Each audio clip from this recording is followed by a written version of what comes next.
I leave every student that I teach with 3 key messages, 3 final things, and they've all been built upon previous days. Number 1 is the concept that you are loved. I get that across starting on day 1 for this reason. Some people don't hear it. I mean, if I ask some of you, the last time that your parents said that they loved you, I mean, some people come up from a house like that, and maybe it was yesterday, or this morning, or like a week ago, or something like that. Some people don't hear it.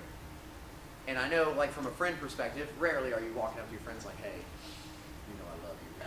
But I understand, you friends, you express care. We got some romances going on in here and things like that.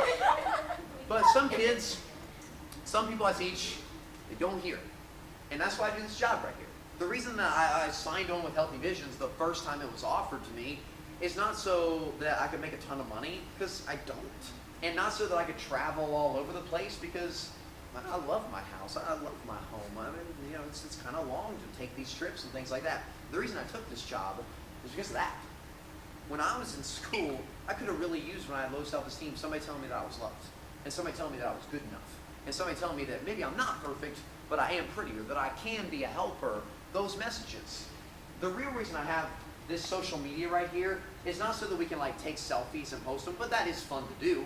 The real reason I have it is if 1 year from now, life gets a little tough, struggle with like depression, low self-esteem, you're being cyberbullied, and you feel like you have nowhere else to turn, right?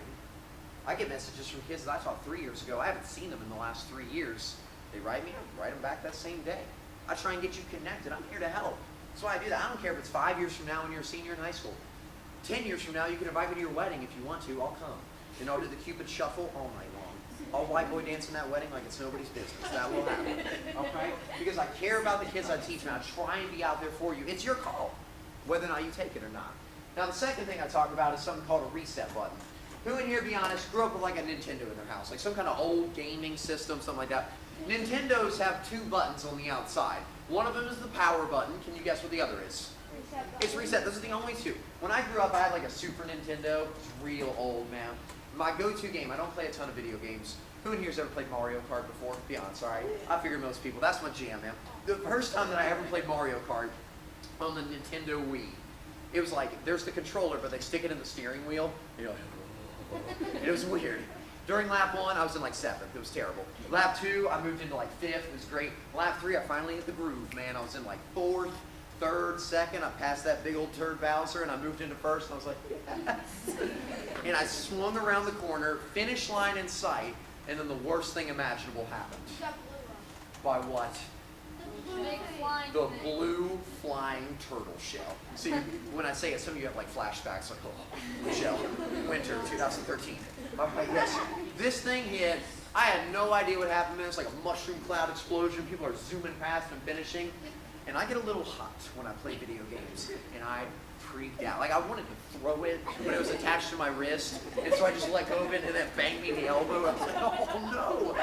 And I looked down at the console, and there were 2 buttons. One was power, and I was like, I don't want to quit. And the second button, reset. Because when you press reset, what happens to the game? It starts over, man. You get another chance. It's all fresh beginning. And here's my philosophy here. Why do I think people buy video games? Is because I think they want to win. Nobody buys Mario Kart like, I can't wait to get 7 forever. That's a terrible goal in life. Nobody buys Call of Duty like, I can't wait to get shot in the head 88 times and never kill anyone. That's not why you're buying that game. You want to win. You want to be victorious. Now, we're not talking about video games all week this week. We're talking about life. And I'm not necessarily going to say like, there's like winners in life.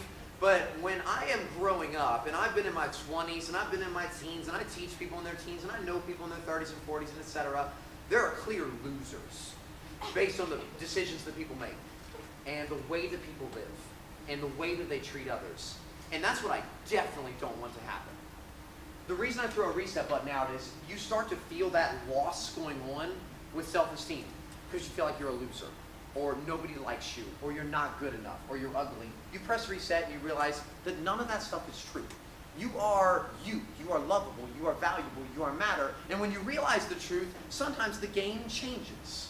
what I teach about dating, you ever find yourself in a bad relationship or a bad friendship, and it starts to click with you, I don't want this. I don't want to be treated this way. You press reset and break up. You stop being friends with that person, and all of a sudden, maybe the game changes a little bit. You get bullied, you guys, man, I don't deserve this. Nobody deserves this. You press reset, you get help. The game changes. You get to decide, everybody does, the next chapter in your story. Everybody's living one right now.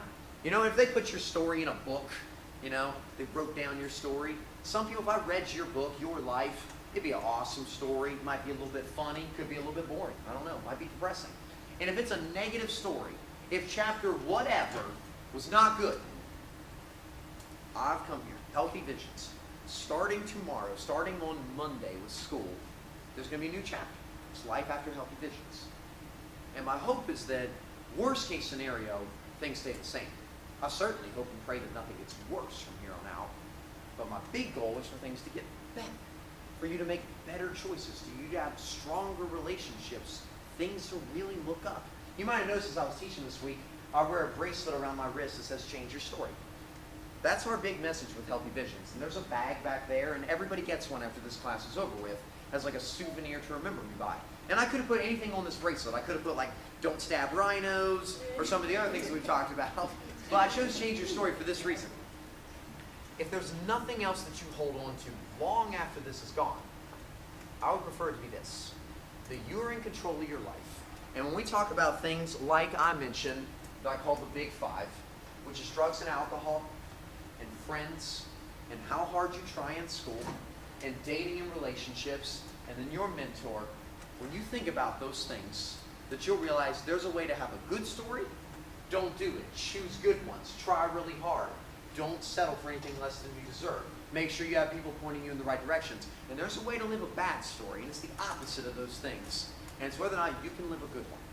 And along the way, along the whole path, I promise you, this, I'm there if you need anything. Now, does that make pretty good sense? Is that pretty clear? Everybody good?